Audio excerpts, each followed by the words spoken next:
Hi, my name is Sydney, and tonight I will attempt to make Teff Injera Bread with Carrot-Ginger Chutney.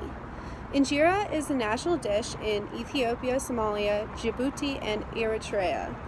Specifically, in the Eritrean, Ethiopian, and Somali cultures, bread is the most fundamental piece in the meal. Normally, to make injera, the flour being mixed with the water must be allowed to ferment for several days, causing a mild sour taste.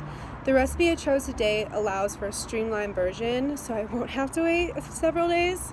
But I was figuring maybe for the final I could try something like that, since this is just a practice run to see how it goes. This version was created by an Ethiopian-born chef named Marcus Samuelson, and I thought I would focus more on the Ethiopian culture, considering the recipe maker is a native there. So the basics: Ethiopia is actually located on the Horn of Africa, and the surrounding neighbors include Eritrea, Djibouti, Somalia to the east, which are all communities that eat injera as well in their meals. The cuisine that is known in Ethiopia is various types of thick meat stews, also served with a vegetable side that's normally put on top of the injera bread. Also, the stews that are often created are known as wat, I believe. And there's also no utensils needed to eat the injera bread, and it's also served as a center plate for everyone to share. And during the meal, it's not strange for others to feed each other with their hands, and I can totally understand that, considering the culture we've kind of grown to know in African dance, which is like a very close-knit community. And I totally realize that this recipe may stray a little bit from the traditional sense, but I thought it was a fun spin, and if it doesn't work out, I can change it for the final. So our ingredients are going to include carrots, which I will cube, garlic, which I will be mincing.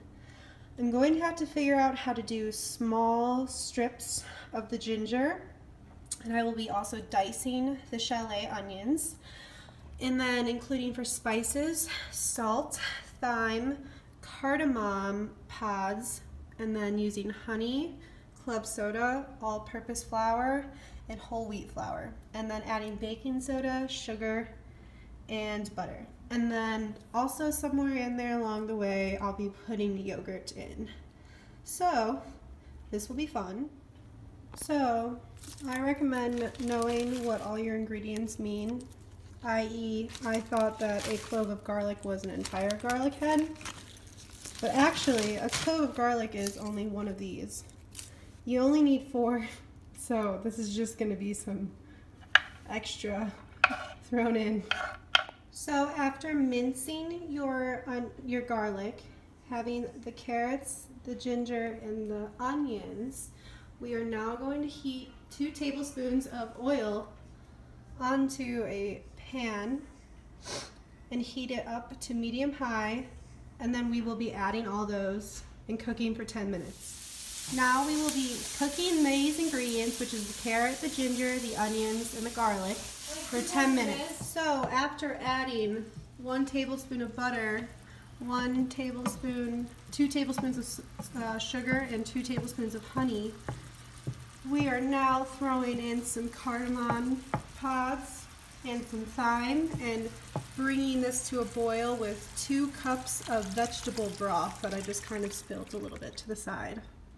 So now we're going to bring this to a boil, and afterwards reducing the heat and letting simmer for 45 minutes.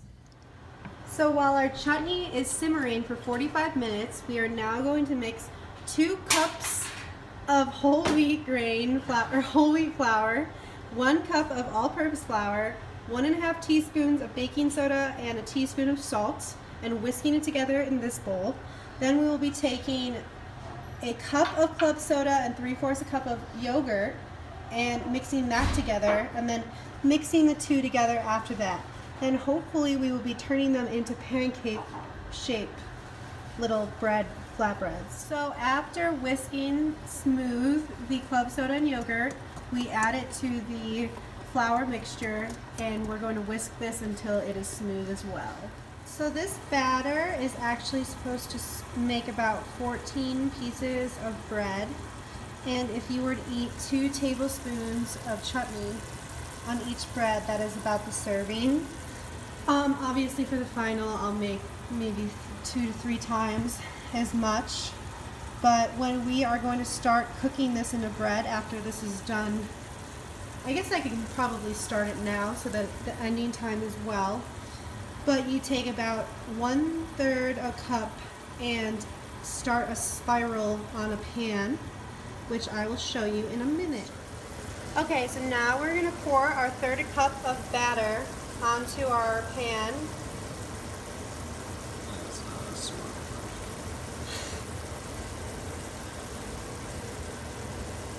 And we're going to cook this for about 20 seconds on medium high. And then we're going to cook for an additional 40 seconds covered. So we'll just let this sit for a minute. Or 20 seconds to be exact.